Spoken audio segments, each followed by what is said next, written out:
Hi, everyone. You are listening to Focused Faith Podcast with Carrie Powers. And thanks so much for tuning in. I have such a treat for you today. I have my beautiful friend, Amanda Witham, and she is going to be my guest. It is my first time having a guest, so that's also very exciting. And we're going to figure it out as we go. Right, Amanda? Yep. Mhm. So bear with us, everybody. But I do want you to know that Amanda and I have been friends. We were figuring this out because we have terrible memories, and I blame that on having children. So be Amen. prepared for that. Um, but 7 years we've known each other. And I met Amanda when I was living in Oregon, and we got to know each other just again over really our children's interests and football. So that was really fun. But then I have had the privilege of just being a part of Amanda's life and watching her grow in her relationship with the Lord and really in her calling in the church. And so that's really what we're going to talk about today is we are going to talk about women in the church and what that looks like today. Are we there yet? Or do we have more room to grow, which I think we always have more room to grow. So that's the conversation is we're just going to share our own experiences and really kind of dive into this kind of complicated topic, but hopefully we can simplify things a little bit. That's going to be our goal. So Amanda, why don't you just share a little bit with everybody about a little bit of your background and kind of who you are? Okay. Well, I am a wife and a mom. My husband Mike and I have been married almost 23 years now, which is crazy. Wow. And our oldest Congratulations. Brevin is, thank you. Our oldest Brevin is going to be 18 tomorrow. And then we have Darian, who is 16, and our baby girl Maya, who is 13, which is so much fun. Oh, Yeah, yeah, we should have 13-year-old girls are just precious. yeah, no, we should end with a special prayer for Yes, you thank you. and I would everyone appreciate else that. who have teenage daughters in the Right? house because it's a special thing. It's a totally different journey than boys. Oh yeah. Oh Uh-huh. yeah. Yeah. And I'm not gonna lie, I didn't think it was gonna be this different, but it truly is. Well, you know what? I love that you opened with that too, because um, just because of the topic that we're talking about. And I have two daughters. I have my own that I birthed, Paige, and she is 19, and then I have my stepdaughter Ashley, who's 21. And this is just such an important topic for not only us, but for the generations of women that are coming up the ladder here in our church. How can we, as the church, stay relevant to women? And it's just Absolutely. right. Like it's a Yeah. good question, and one that I want to make sure that my girls feel just as important and valued in the church Yes. as my boys. Yeah. So, that we have to have these conversations, I think, in order to continue to have that be an area that we're continuing to move forward. I agree. I think it's so important that our daughters know that Jesus can use them for anything because Jesus can do anything he wants to do. And we shouldn't give them any limits, just as we wouldn't our sons, like you said. Yeah. Absolutely. Absolutely. And that's a great point. And one I think that I really want to spend the majority of our time in is that idea of how did Jesus view women? I think that needs to be our primary focus Yes. when we come to any kind of scriptural basis of like, okay, what do we do here with this question of women in leadership, and what did Jesus do? Needs to be our first and foremost question that we attempt to answer. And I think that the Gospel of John in particular gives us plenty of evidence, if you will, of how Jesus viewed women in his ministry, for sure. I Um, agree. and before we get to that, I mean, let's look at this concept of women and when you have the gift to lead, right? Because Amanda, what would you really say is your giftedness? What has God really called you to do? Well, I think that I'm called to gather women together and just lead them and teach them. I think that's so important where I wouldn't call myself any kind of, I didn't go to Bible college. I don't have a history in the church. I didn't start going to church until on my own, really, until I was married.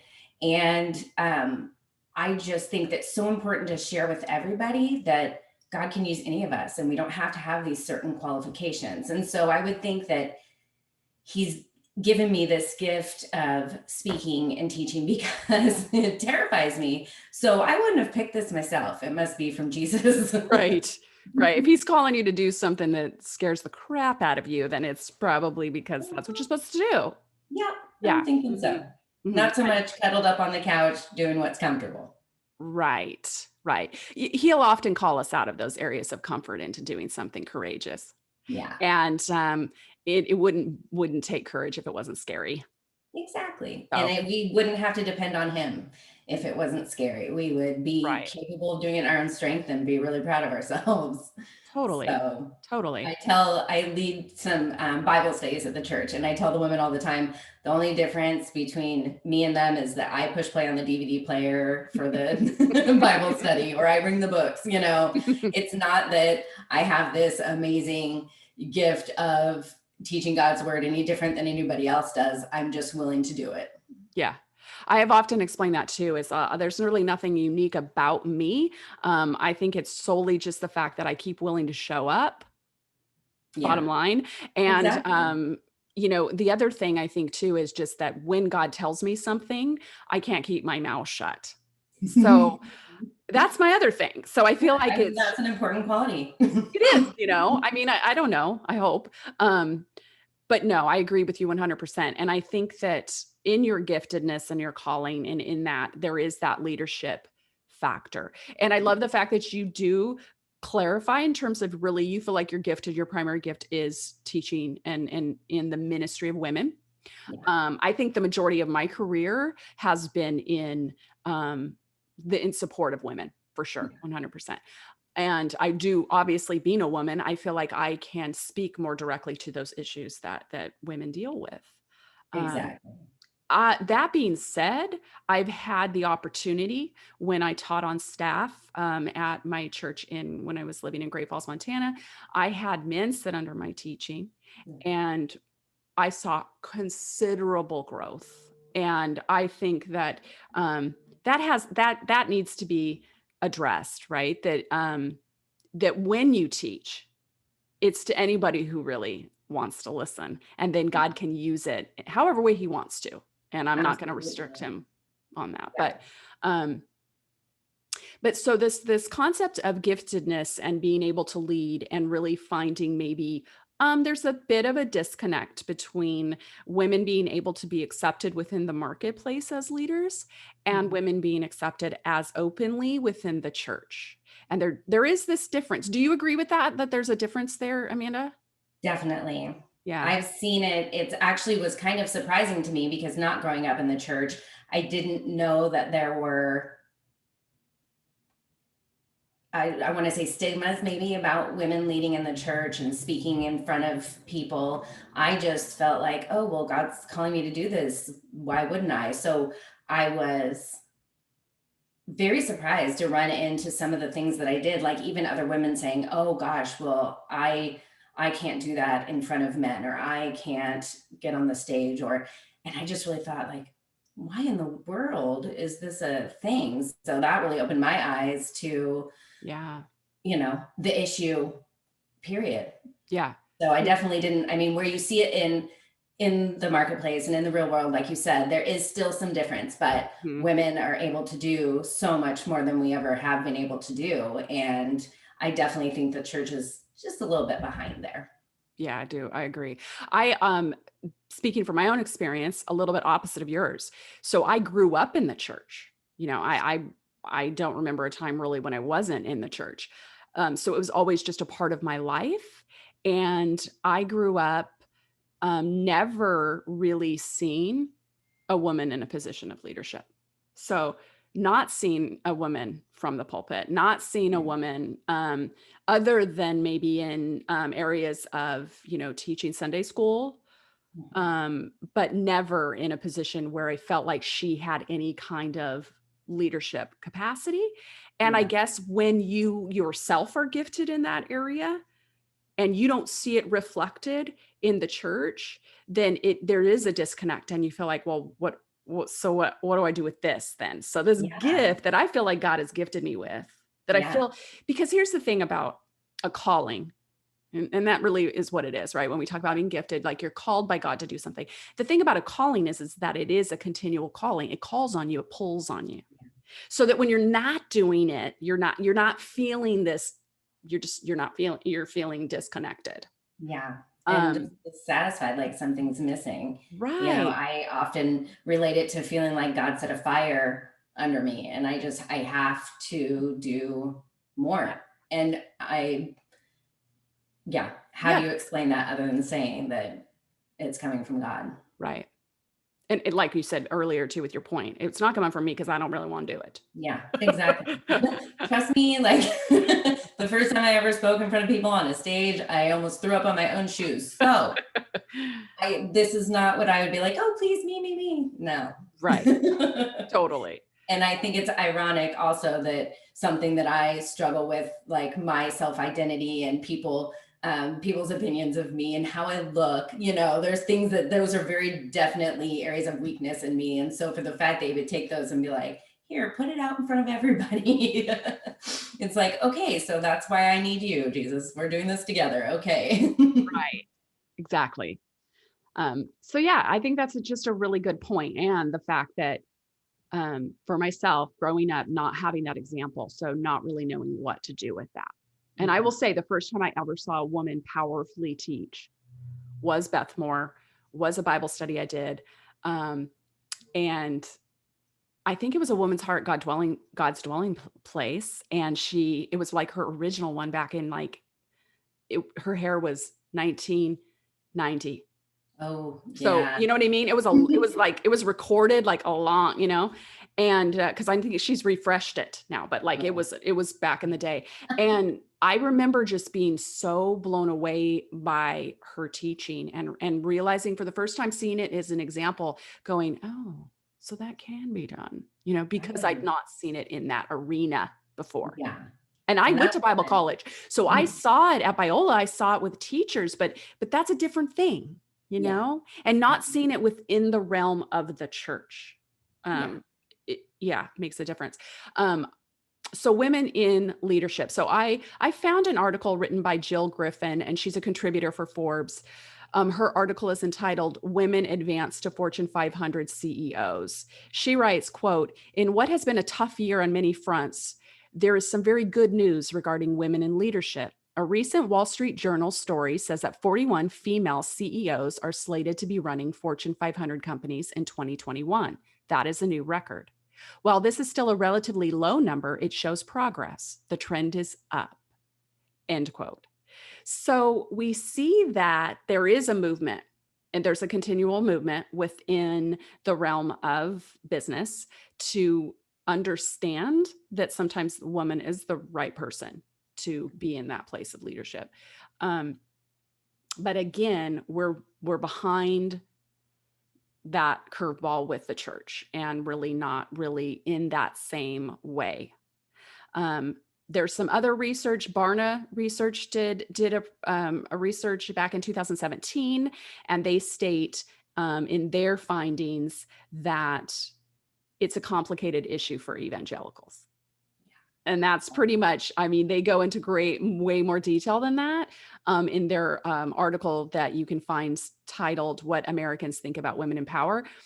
But they address that issue basically, that there is a disconnect. And what they find is people are okay with women in certain positions of leadership. And then you have this question of the church, evangelical church, and not really accepting or really having that same level of opportunity for Right. women.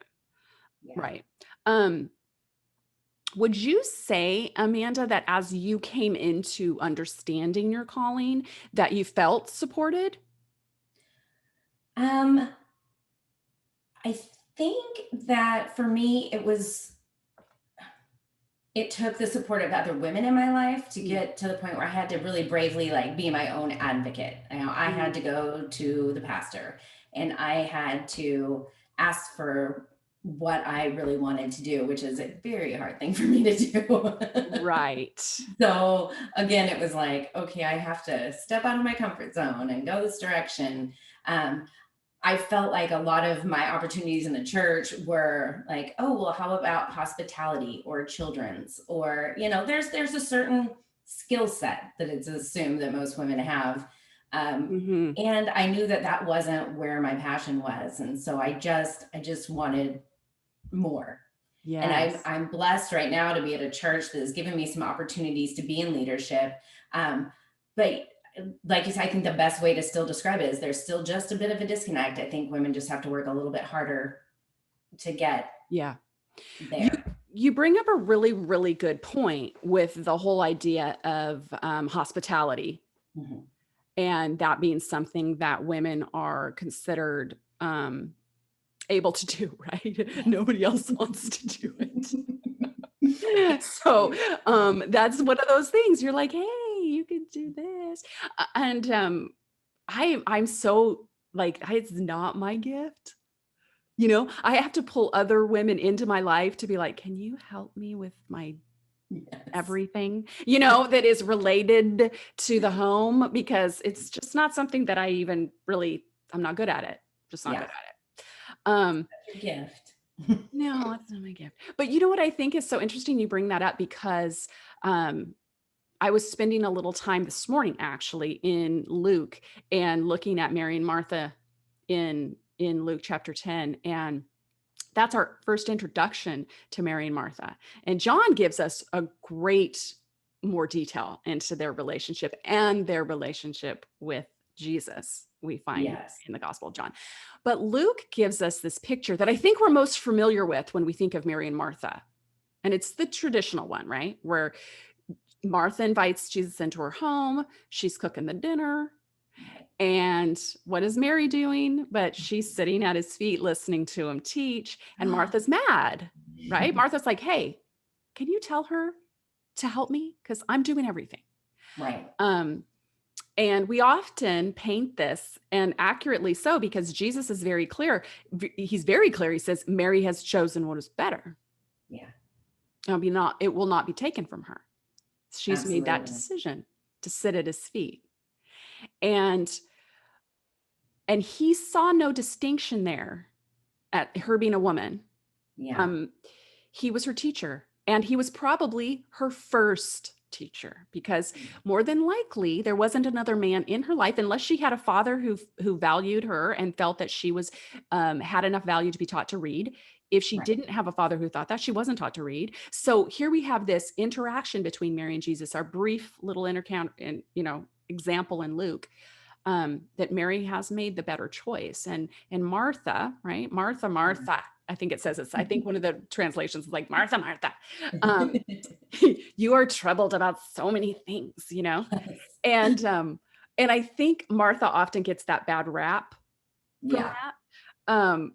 But I when I was looking at it this morning, what I saw in a different way, in a fresh way that I hadn't really seen before, is to take Luke 10 in its entirety and to look at the entire chapter because scripture is all God breathed and it's anointed and it's through the Holy Spirit that these men penned these words. And so not only is every part of it to be important, um, directly from his mouth, but even in the way that it's laid out, even in the way that scripture has been put together is Yeah. important. And Luke 10 starts with Jesus sending out the 72. And he says to them, go to these towns. And if anybody doesn't welcome you into their homes, Jesus kind of issues this curse basically on those who are what? Not hospitable, that they don't Yeah. welcome you in.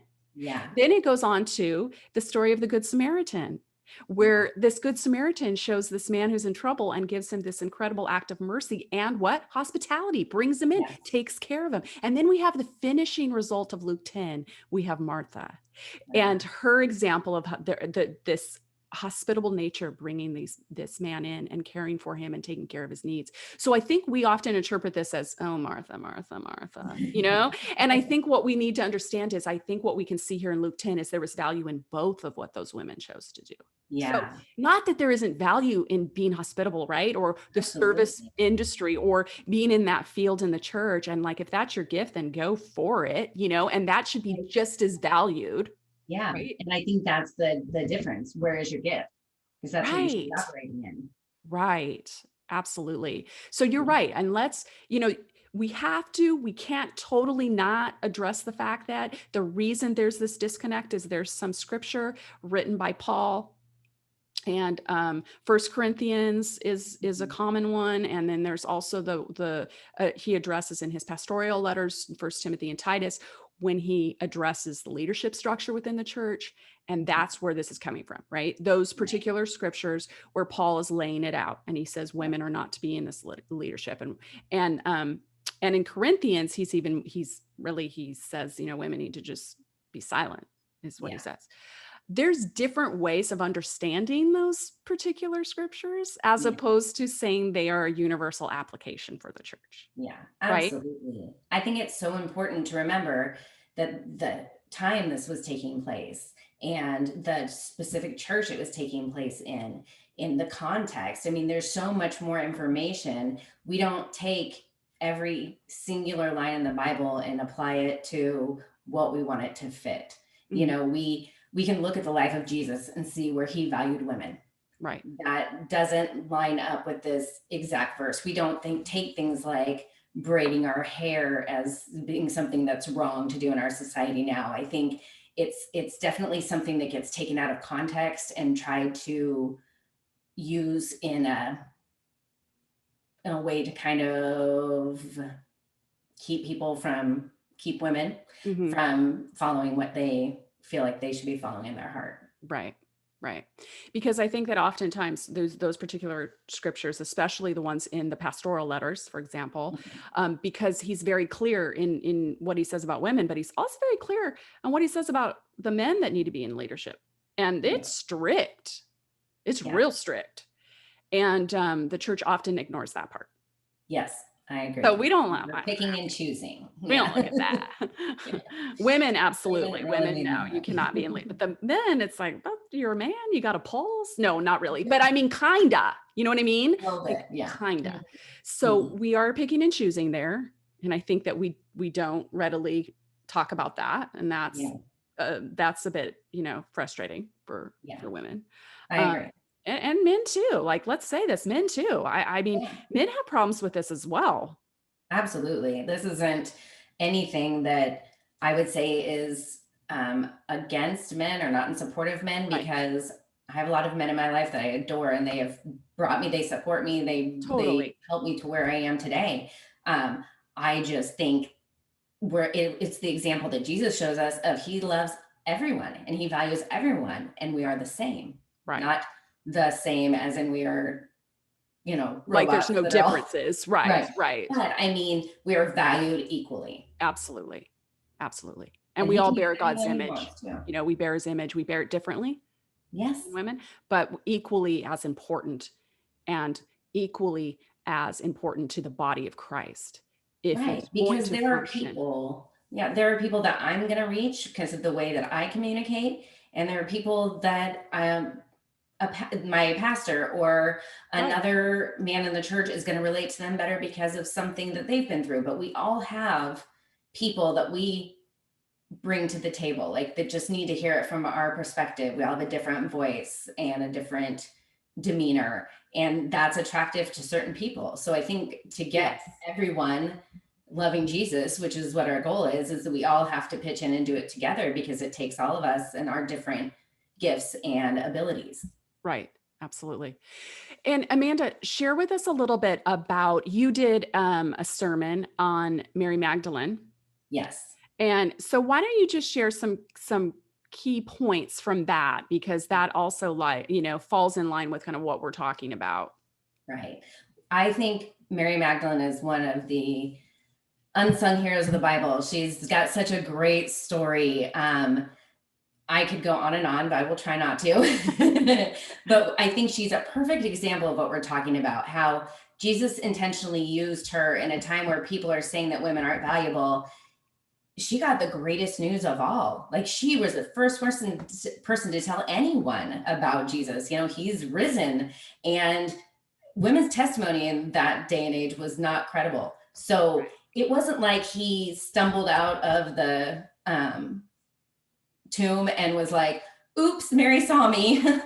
I mean, he was very intentional about that. He had his reasonings, and we will probably never fully understand what they were, but he went to her first. And that that's valuable. That's trusting her with the most important news of the gospel, you know? So I think that if that doesn't give us a major impression of how Jesus felt about women, then we're missing something. Totally. I think it's also just, yeah, that's, I mean, we could totally do another podcast, right, on Mary Magdalene, but Oh, yeah. there's so much there too, because I think it also points to the fact that it's interesting to me that the church, and I'll say this in terms of like the back history of the church, okay, Yes. what the church has done to Mary Magdalene's reputation. Yeah. Because why has she been attacked like this? How many times have we had an understanding that she was a prostitute? Right. There's definitely a lot of um, debate about her background and where she came from. I think it's almost as if people would try to discredit her, Absolutely. but she was absolutely, Jesus first met her by healing her of her demons. That's right. And you know what? From that point on, she dropped everything and followed him. She supported him Yep. financially. She, you know, was his disciple. She wasn't, you know, one Absolutely. of the main 12, but she was definitely part of his core group. I mean, she was Definitely. with him down to the end of the cross, Right. you know, and Well, not all the men can say that. I mean, that's a good point, All because his, who was with him at the end? Who was with him yeah, at the cross? It was the women and John. yeah, That's who were there. And exactly. then, she's the first one at that tomb because she couldn't stay away. Right. Because it's the calling on her heart. She loved him so much. It's this Um, extravagant display of love that what we see when we really study John's yeah, gospel and Jesus' encounters with women is they were completely in love with him. It was a devotion that comes from the heart of a woman. Like, we love that way. We are fierce in how we love. absolutely. I do think Absolutely. that that's the primary reason that the relationship and is opposed by the enemy. I think that that's why the attack has been so clear against women and against women in the church, is because we're powerful. And Yeah. when we determine to completely come forward in that love and be bold in it, it's Right. contagious. Yeah. So he wants to keep that. He Of wants to keep course. a lid on Of that. course. I mean, it's over half the church. Why wouldn't he want to try to keep us silent and not having us find people for Jesus? One Exactly. of my favorite things about Mary was when she finally realizes, after Jesus appears to her, after he rose from the dead, and they're in the garden, and he says her name. Yeah. And that's when she knows it's him. And to think about how close and intimate their relationship had to be for him to just be like, it's like, as a mom, if I say one of my kids' names, they know it's me. Right. And to have that kind of love and intimacy that she just knew from the way he said her name, I Yeah, just love that so much. And I I do just think too. that that's such a great example of how loyal and loving she was to him, devoted. Yeah. Yeah. And do we know his voice that well?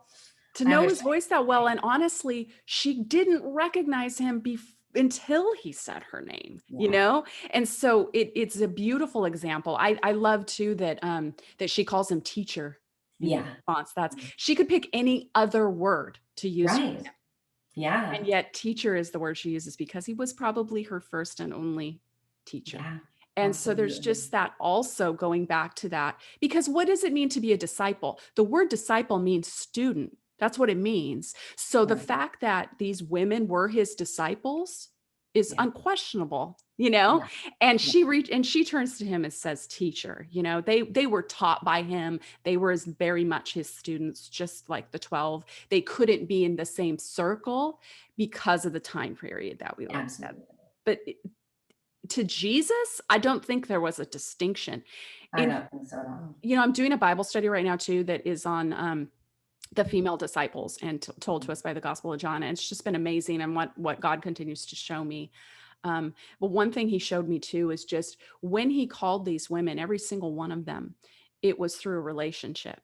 There was no great display necessarily Yeah. or huge miracle. You know, Yeah. I mean, Mary was freed from 7 demons, but in terms of like that was a personal Yeah. release for her, you know? There Right. wasn't this huge display. There wasn't this great catch of fish, you know, Right. you see with Peter. Exactly. Yeah. They didn't need that. No.